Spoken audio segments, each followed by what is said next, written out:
Il fallait décider, à présent, des moyens propres à soulager la malade. En premier lieu, je voulus lui fournir l'occasion de se débarrasser par abréaction de tous les émois accumulés.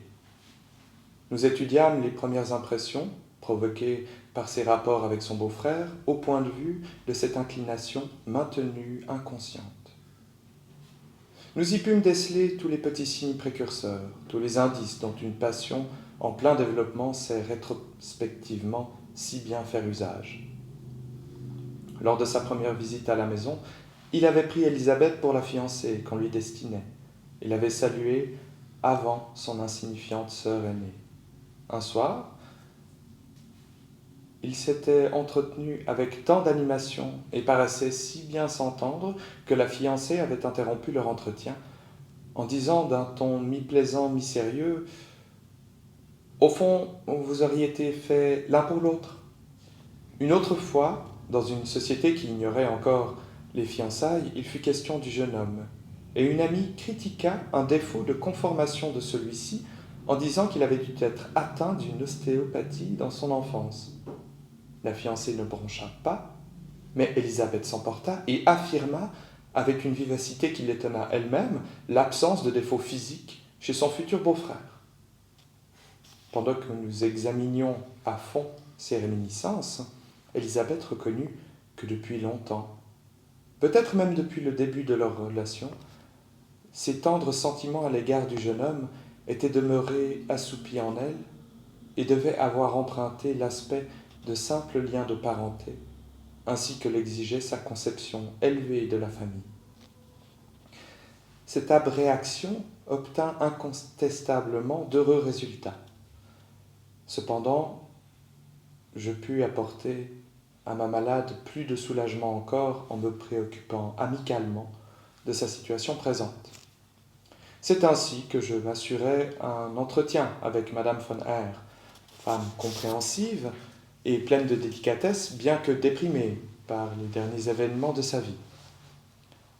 Elle m'apprit que l'accusation d'indélicatesse portée contre le veuf par le premier beau-frère, et qui avait été si pénible à Élisabeth, n'avait pas été retenue à la suite d'investigations plus poussées. Le caractère du jeune homme ne laissait prise à aucun soupçon.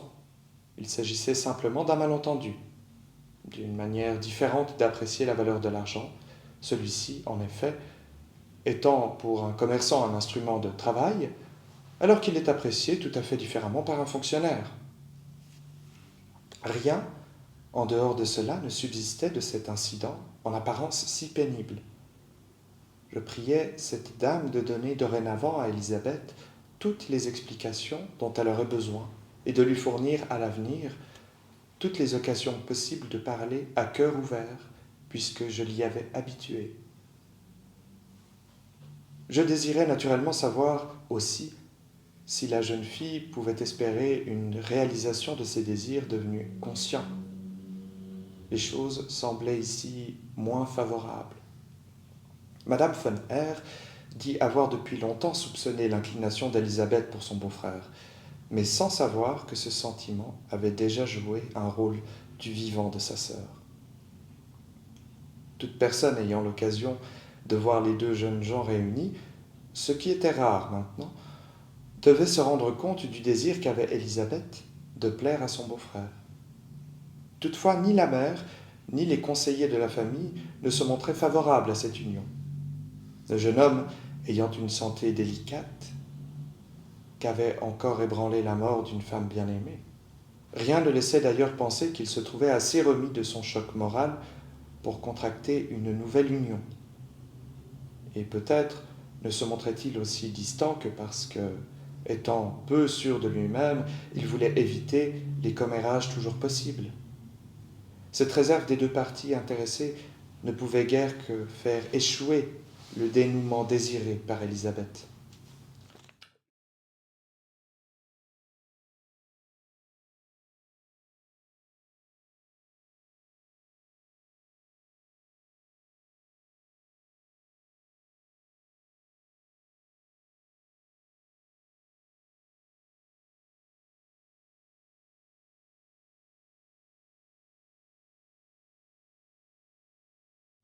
Mais la question de cette jouissance qu'elle avait, donc il est loin du transfert, mais quand on voit le film Augustine, vous avez vu le film Augustine, qui sont là, Charcot avec, dans la salpêtrière avec des appareils qui mettent sous hystérique et des trucs, et puis on vit des trucs, mais pas possible, et puis on voit la tête, et c'est-à-dire qu'on voit bien que c'est adressé aux médecins, c'est soupir,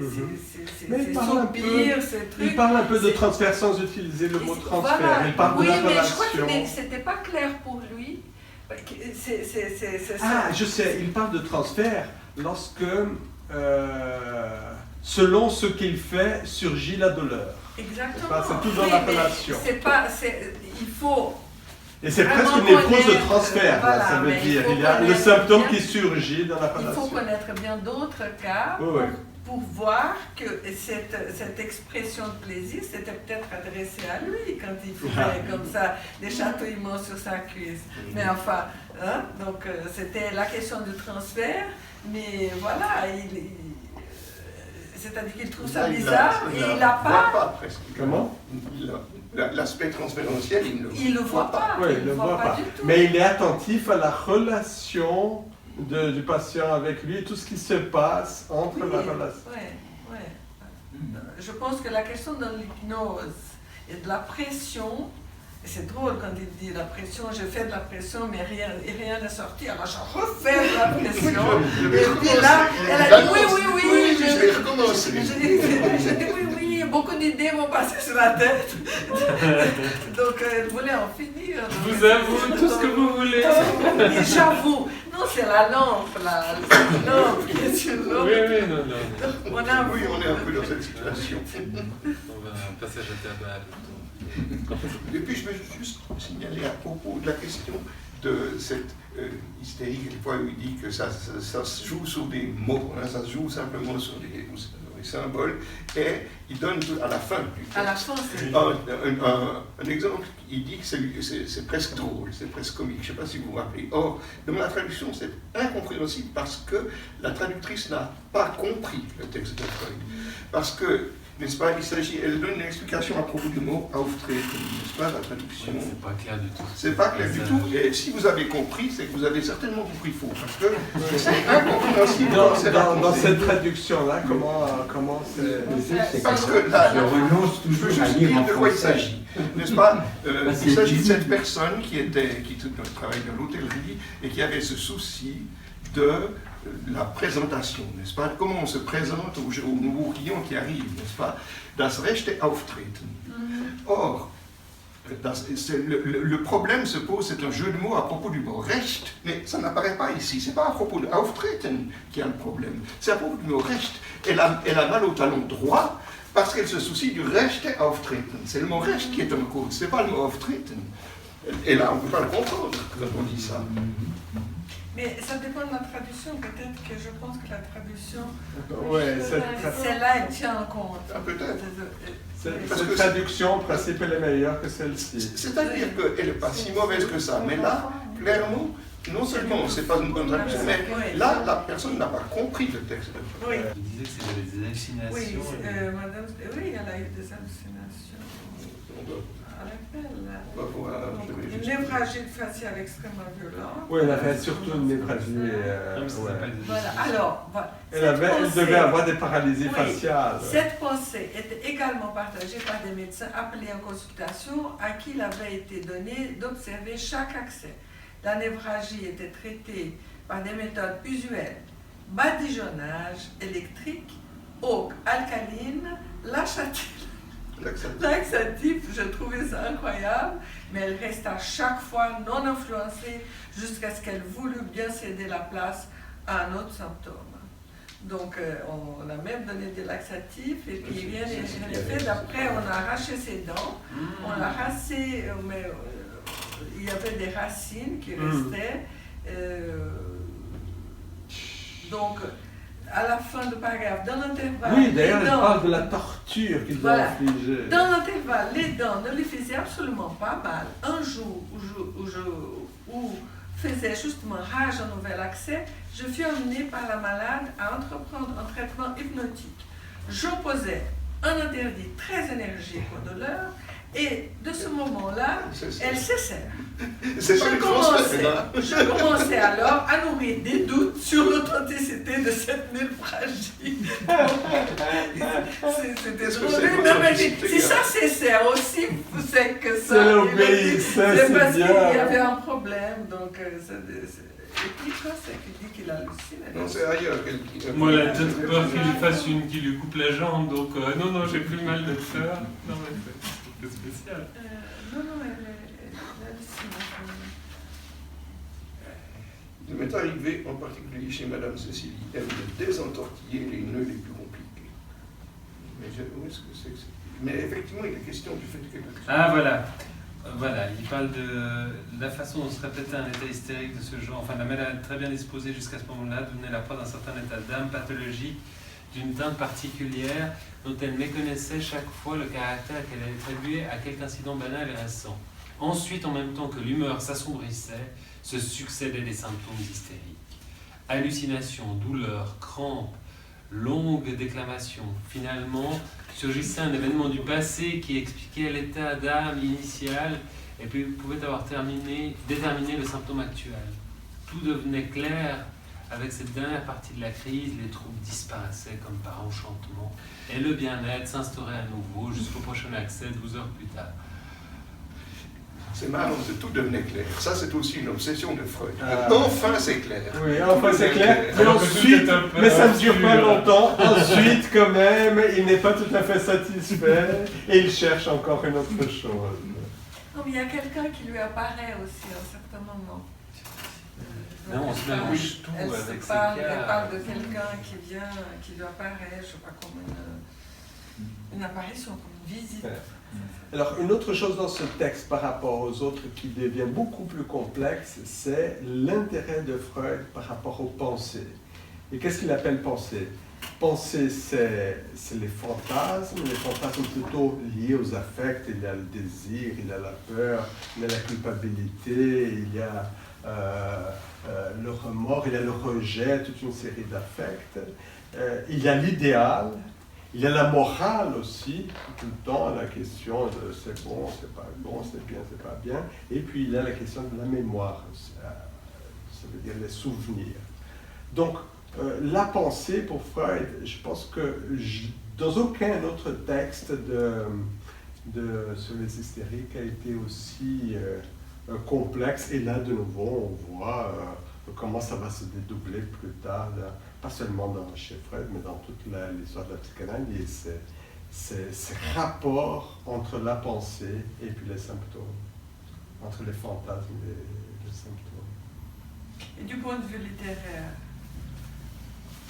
Alors, que du point de vue littéraire, comme je c'est suis pas un peu médecin. répétitif. Alors à la moi, ça fin. m'a fait penser, en tout cas quand il raconte la vie d'Elisabeth, ça m'a fait penser au Lys dans la vallée de Balzac, où il y a cet amour platonique et la fille qui, pour finir, se laisse mourir parce qu'elle ne peut pas assouvir son amour, etc. Donc moi j'ai vu ça un peu comme ça, c'était un peu aussi l'époque. Mais il y a un certain moment, est-ce que vous vous souvenez qu'il y a un certain moment, il dit, on va dire que c'est presque de la littérature ce que je fais. Oui, Tout à fait. au début. Mes rapports sur les patients ressemblent plus à de la littérature qu'à un travail Voilà, scientifique. il en parle. Et ce n'est pas sérieux. Ouais. On pourrait croire que ce n'est Et pas ça- sérieux. pourrait croire. Ah ouais. Mais Ça enlevait l'aspect sérieux. Ça, oui, ça. Oui, c'est pas. On peut s'attendre à quelque chose d'objectif, c'est un médecin qui.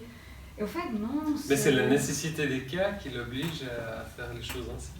C'est ce qu'il dit.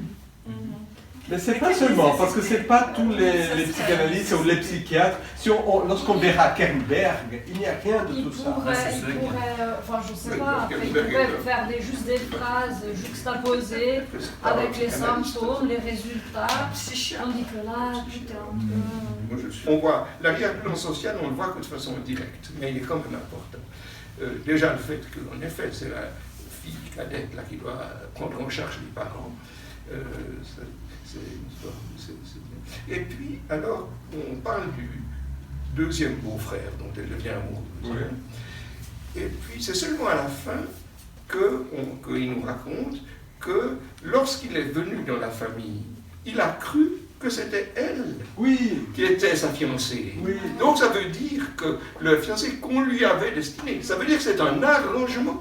C'est un arrangement entre familles, cette histoire. Oui. Et puis il débarque là, et puis il se trouve qu'il s'entend bien avec. Il croit que Oui, c'est d'autant sa plus fiancée, qu'il et puis pensait que elles ont c'était- vraiment un entretien très, très vivant. Hein. Et alors elle, ben oui, elle devient amoureuse, mais c'est tout à fait étonnant du point de vue de la situation. Parce qu'on n'y pense pas quand on lit ça. Et que chez nous, actuellement, je crois qu'il n'arrive pas très souvent que les mariages soient arrangés entre les familles. Puisque là, c'était courant à l'époque. C'était comme ça que ça se passait. Alors, Il faut penser à ces j'ai une différences. question à vous tous, peut-être à commencer par Madge. Est-ce que vous croyez vraiment qu'elle était amoureuse de ce beau-frère? Qu'est-ce que ça veut dire? Tu interprètes comme tu veux. Non, mais elle a eu beaucoup de plaisir à parler avec Certainement, elle était amoureuse de l'idée d'être amoureuse et Oui, d'avoir un mariage dans les normes de l'époque. Oui, Et elle avait beaucoup de plaisir à avoir cette conversation. Elle avait avec ce- beaucoup Voilà. de plaisir. Oui. Et la mère, elle disait que ça se savait, n'est-ce pas? Et Bon, elle-même. il y avait aussi la coutume de quand on devenait veuve, n'est-ce pas? Oui. Dans un veuve, on se mariait avec le frère du veuf, Oui, c'est ça. du mort. C'était, il y Non, avait non, dans le les veuf, familles- il épousait une sœur, en Oui, général une une sœur sœur. cadette. Voilà, exactement. Donc il y avait cette Oui, coutume, donc- mais Et c'était pourquoi dans ce il sens. explique pourquoi ils ont jugé que ce n'était pas Il était raisonnable. trop fragile, trop Il était trop fragilisé. fragile. C'est lui qui était Il fragile. était fragile, il était malade. C'est lui. Oui. Je pense Il avait qu'ils moins d'argent que le aimaient, premier. peut-être qu'ils avaient moins d'argent, des choses comme ça. C'était pas- Mais son mari aussi, il avait moins d'argent. Parce qu'ils étaient très fortunés, hein, la famille d'Elisabeth von Eyre, de Ilona Weiss. Son père, il était dans le commerce en gros. À Vienne, il était d'origine, c'est un juif d'origine hongroise, et qui a hérité. Je pense que le grand-père déjà était fortuné, et le père, il a bien mené. Je parle du père et du grand-père d'Elisabeth von Eyre. Ah, et comment tu sais ça? Grâce à la vérité de Michael Borja-Capson. Sous forme de livre. Ok. Ah, donc il a étudié toute cette arbre généalogique Il a été étudié. pour voir où était la vérité. Oui, pour voir où Freud a menti. Oui, d'accord. En cherchant sur... Freud, il cherche le cachet des patients et Borja-Capson cherche le cachet de Freud.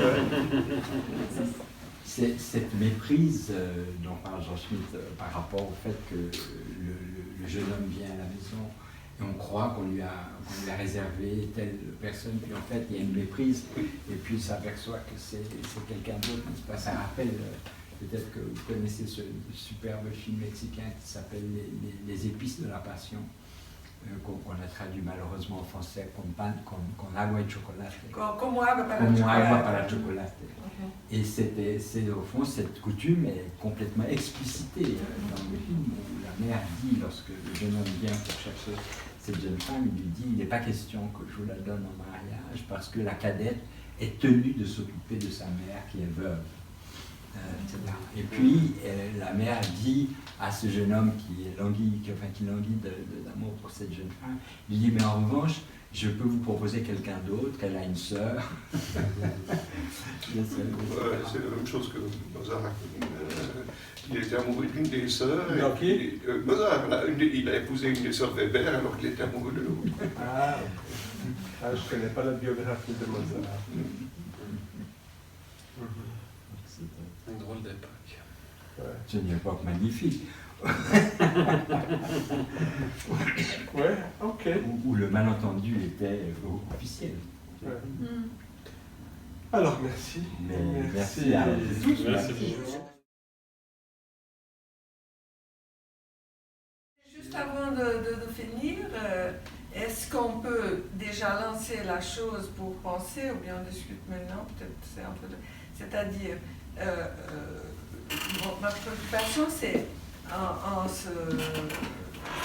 en lisant tous ces textes, ces cas cliniques, parce que c'est des cas cliniques, c'est-à-dire quelle serait la différence d'aujourd'hui, c'est-à-dire quelle application pour aujourd'hui de cette méthode. Qu'est-ce qui nous reste voilà, de tout ce que... Voilà, de la méthode, de la théorie et de l'application, c'est-à-dire de la thérapeutique. Enfin, c'est-à-dire on a pris ça, mais ce wagon de train, on ne sait pas où ça nous mène, mais petit à petit, il y a une station là, l'autre là, puis on construit un parcours. Ouais. Mais c'est...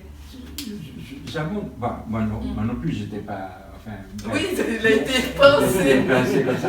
Mais en réalité, j'ai été convoqué à lire le texte, que j'ai commencé à faire, mais je ne suis pas arrivé jusqu'au bout. Mais ça m'a frappé en le lisant que cette activité dont tu parles, c'est-à-dire l'élaboration de la pratique, telle que Freud l'envisageait à ce moment-là, quand on lit ça, on est automatiquement renvoyé à notre propre élaboration de la pratique. C'est ça. Qu'est-ce que, au fond, là, par exemple, il rate pas, mais il met, on sent le signifiant en germe.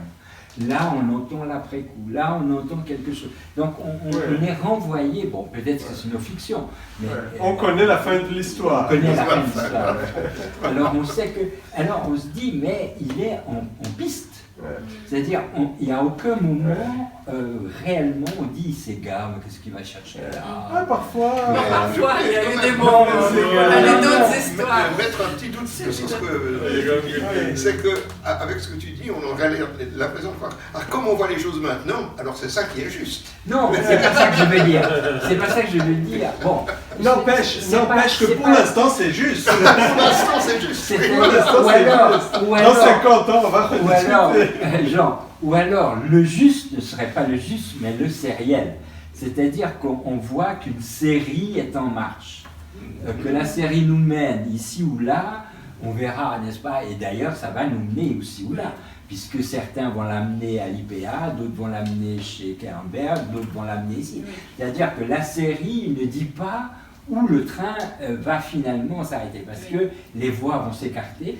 Et ce serait ça qui me paraîtrait intéressant, c'est-à-dire d'essayer de saisir comment, au fond, cette série s'articule de telle manière qu'elle va offrir une gare de triage. Mais mon but, c'est basé sur ça, parce que beaucoup de choses, beaucoup d'ouvrages ont été faits sur ces écrits de Freud, sur la théorie, etc. Mais la question de la pratique, et telle qu'elle est appliquée aujourd'hui, c'est ça qui m'intéresserait, parce que selon Renato, il a cherché beaucoup des historiens de la pratique, il n'a rien trouvé. Il a trouvé l'histoire de la psychanalyse, mais il n'y a aucune histoire de la pratique. Ce que je trouve intéressant, c'est ce dont tu parlais, ce détachement de la réalité et de la réalité psychique.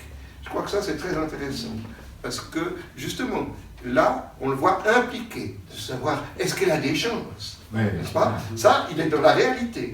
Mais à un moment donné, c'est autre chose. À un moment donné, il ne s'agit plus de ce qui se dit dans la séance. Donc c'est tout autre chose, la perspective est changée. Il y a une espèce de balancement permanent. Ça, c'est très intéressant. Et qu'est-ce que ça a donné, alors par rapport à ce que tu dis dans le sens d'une série, alors on voit cette espèce de vacillement entre réalité et réel.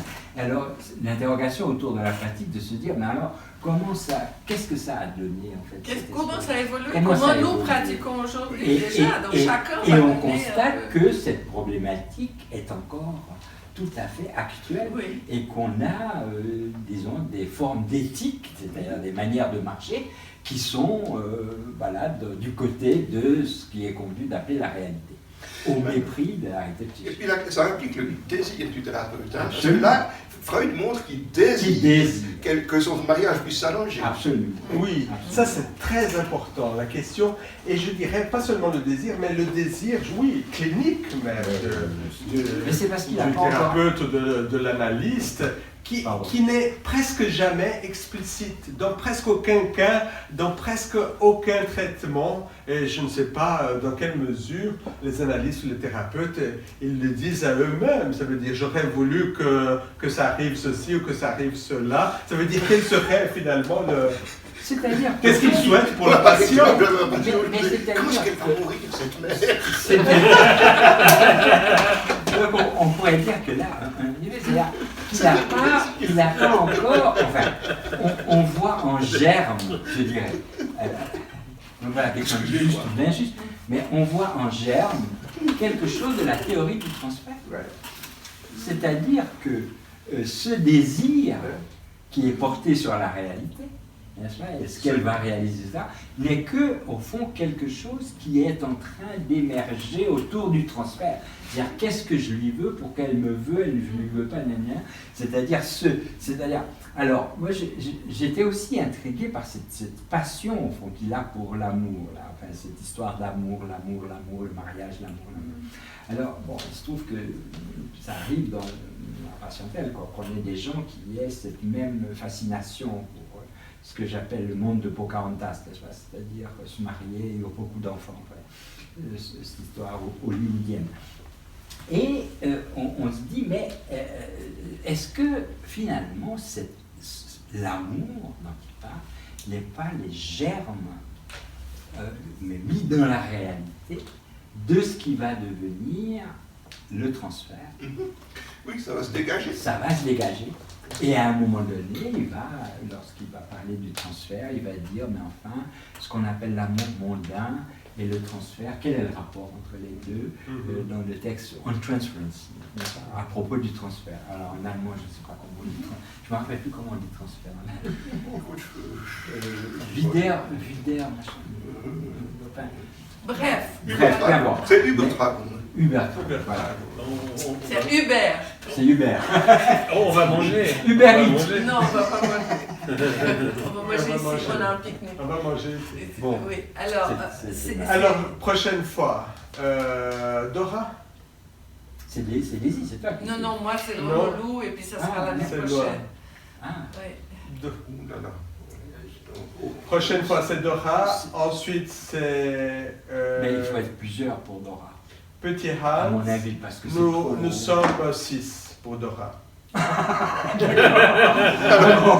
Bon, mais alors si c'est une armée, ça va. Pour attaquer Dora, il faut une armée. Et Dora, il y a les commentaires de Dora qui sont... Ah oui, Ah oui, oui. il y en a beaucoup de Ah commentaires. oui, Justement, l'homolo, il me faut 6 mois pour travailler parce qu'il y a tellement d'écrits. Donc, d'abord Dora, L'homolo. puis ensuite Petit Hans, puis ensuite... comment s'appelle-t-il, l'obsessionnel? L'homme au rat. Puis ensuite Schreiber, puis ensuite l'homme au loup, et finalement le jeune homosexuel. Donc on a 6 séances devant nous, 6 mois devant nous. Là on arrête Freud et puis ensuite on commence, on revient en arrière pour faire les contemporains de Freud, ça veut dire les collaborateurs de Freud, ça veut dire Jung, Sabina Spielrein, Abraham, Ferenczi et Binswanger. Ok. Et là, on termine cette première période pour ensuite entrer en Angleterre et en France.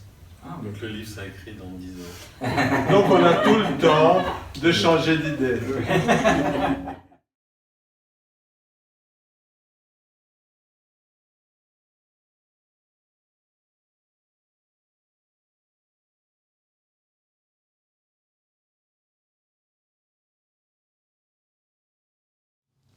Je fis part à la jeune fille de tout ce que m'avait appris sa mère, et j'eus la satisfaction de la rassurer en lui donnant l'explication de l'affaire d'argent citée plus haut.